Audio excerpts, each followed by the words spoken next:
Yo! Welcome back to the channel.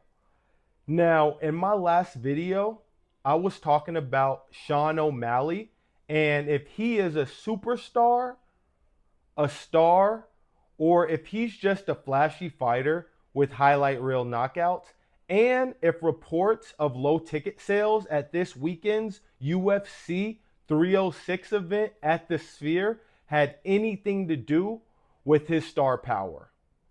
So in this video, we're going to stay on the same subject. We're just going to talk about the president and CEO of the UFC, Dana White. Now, Dana White is the face of the company. He's the one that does all of the press conferences and the post-fight interviews. And basically, he gives his opinions and sets the narrative of the future of the company and the fighters. But lately, I've been noticing a change in how Dana White has gone about these interactions. And he's been going on a ton of rants. Now, anyone that knows me knows I used to be a huge Dana White fan. I used to watch all of the interviews, and sometimes I would even watch them twice. But now, he's kind of just insufferable. And every time Dana White starts talking, I can't wait to turn my TV off or just go to the next video. So my question today is, does Dana gotta go? Now, one of the rants that Dana White has been going on is the Sphere rant. He's been doing a ton of media, a ton of podcasts about this event, and he's been hyping it up, saying, how much money they've put into the production and how this was only going to be a one and done kind of thing, never to be seen again. So one of the questions that he's been getting is, how did he even come up with this idea? How did he think to even do something like this? And what he always says is, he says that Tom Brady invited him to a show at the Sphere, and if Tom Brady had never invited him, he would have never gone and he would have never even known what the Sphere was.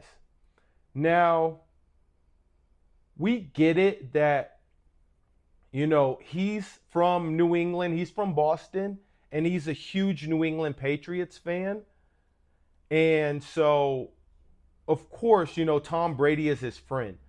But unless this is a paid promotion, you don't have to mention Tom Brady's name every time you get on TV.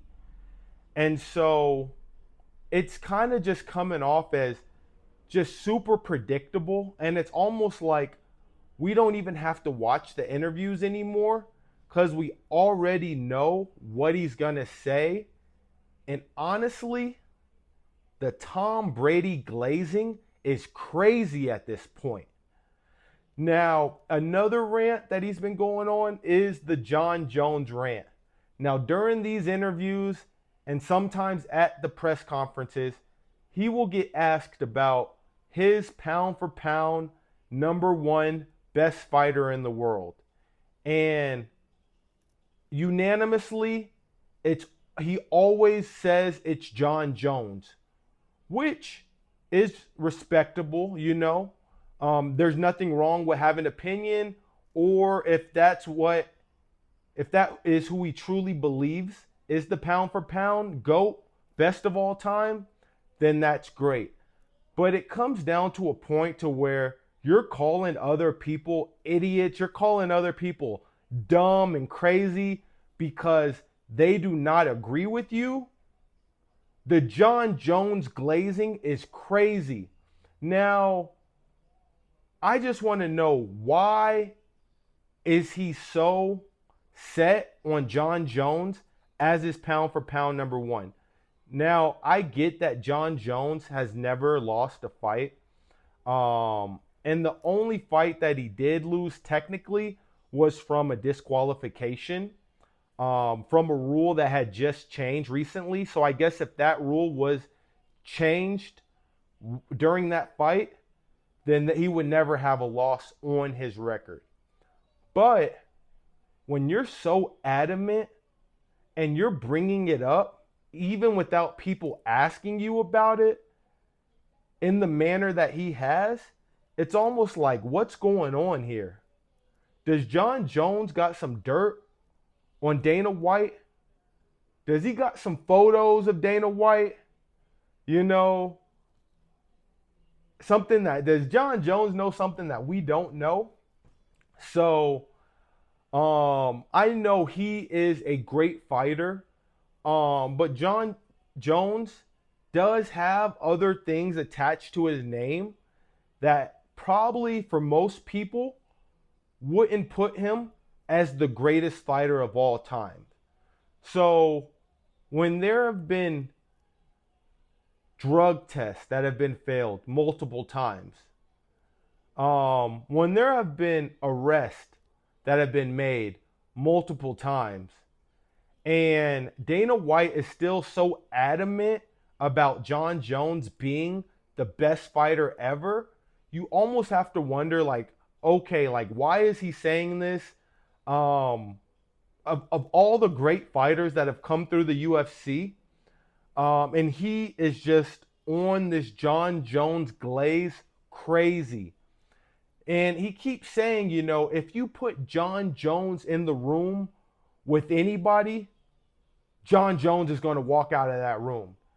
And it's almost to the point where he's like, if you put John Jones in the room with prime Mike Tyson, John Jones is going to walk out of that room. If you put John Jones in the room with prime Muhammad Ali, John Jones is going to walk out of that room.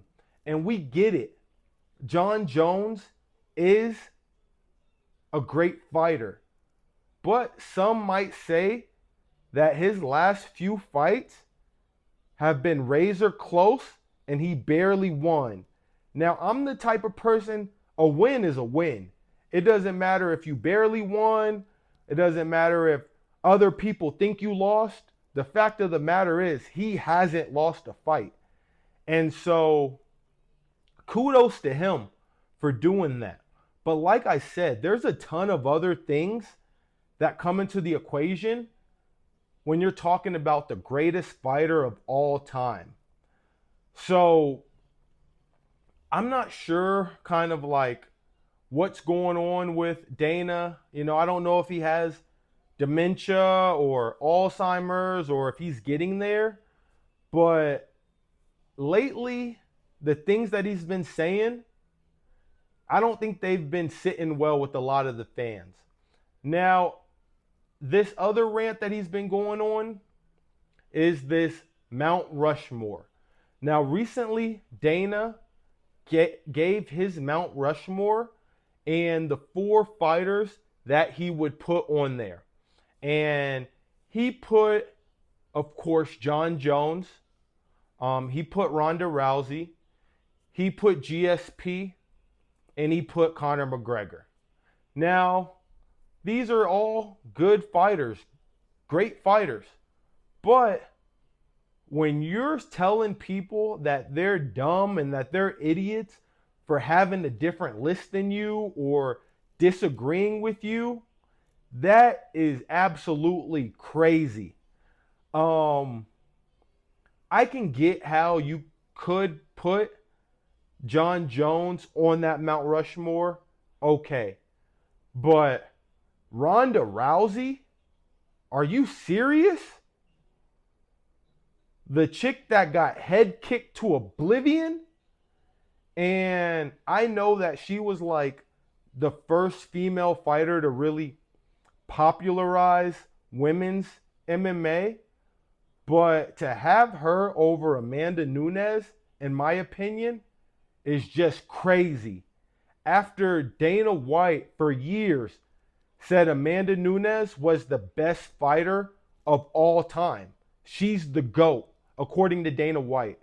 And so for him to put Ronda Rousey in that mix, in that Mount Rushmore, is kind of crazy to me. I'll be honest.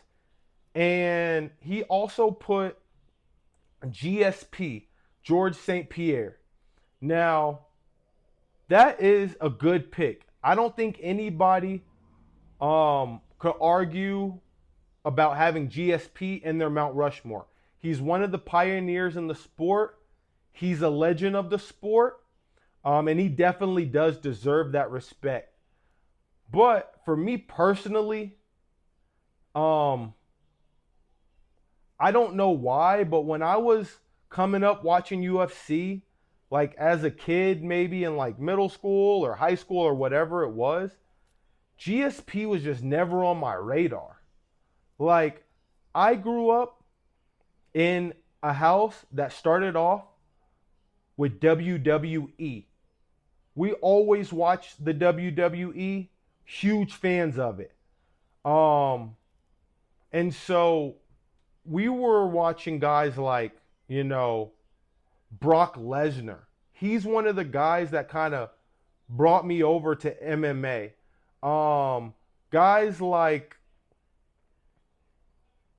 Anderson Silva.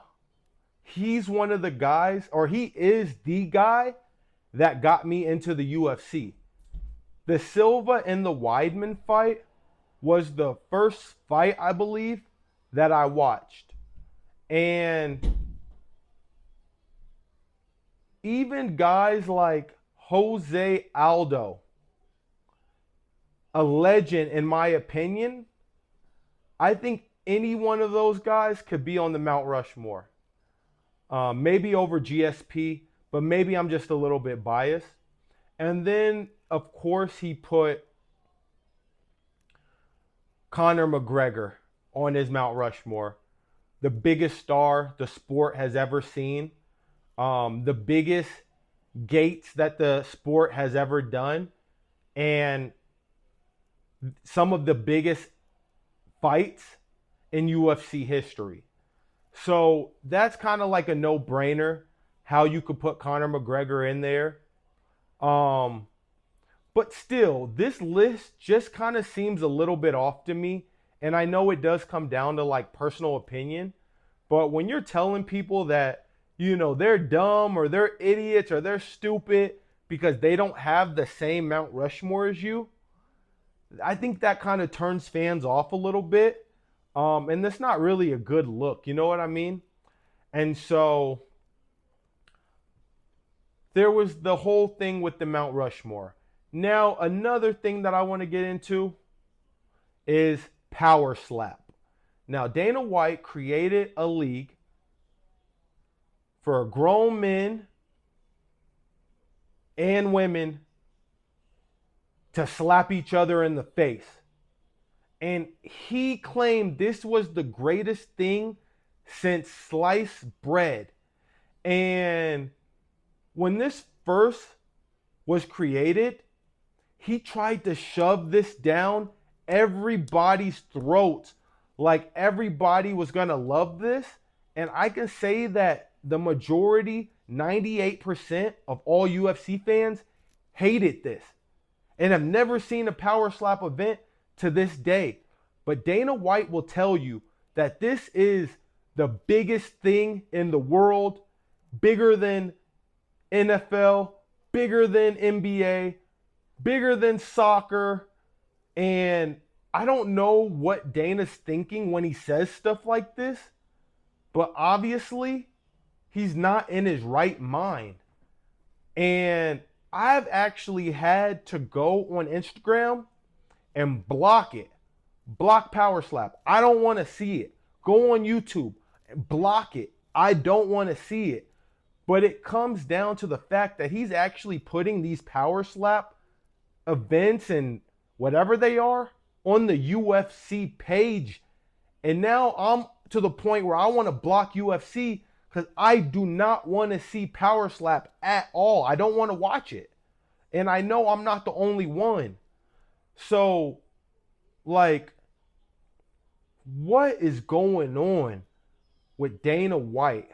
And is it time for Dana White to just step down Let somebody else take over, because honestly, I think the direction that it's going in right now is not good. And Dana White will tell you that, oh, this is the most money we've ever made. This is the most successful that we've ever made, that we've ever been. And that may be true, but I don't think that it's really drawing in the newer fans or the people that have never watched UFC the way that it should be. And I think Dana White is kind of holding it back a little bit. Now, another thing, another rant that he's going on is the fighter pay situation. Now, Dana White will tell you that his fighters are the richest fighters in the world. Before they came in the UFC, they were broke. He gave them an opportunity to make millions of dollars and change their lives. Now, that may be true, but when we're talking about fighter pay compared to boxing, it's not even close. And I'm one of those people where I don't know how it's not close, because Dana White is always saying these gates are doing record numbers, breaking records, but he still has high level fighters fighting for $300,000 and $400,000. Now, I get it. If you're just coming on the scene, or, if you're a middle of the pack fighter, that may be good. But when you're one of the top ranked guys in the world fighting for belts, fighting on main events, and you're only making $300,000, like, there's other professions that are way more safe than being a professional fighter that are making more money than that. These guys are putting their life on the line, putting their health on the line. They're risking it all, and they're barely making a fraction of what the company makes. And I thought that, the more you make, the more your fighter should make, not the more that goes into your pockets, Dana. And so it's like the percentages of the athletes' pay compared to other sports like basketball, football, hockey, whatever the case may be, is so much lower compared to those other sports, and it really doesn't make any sense to me.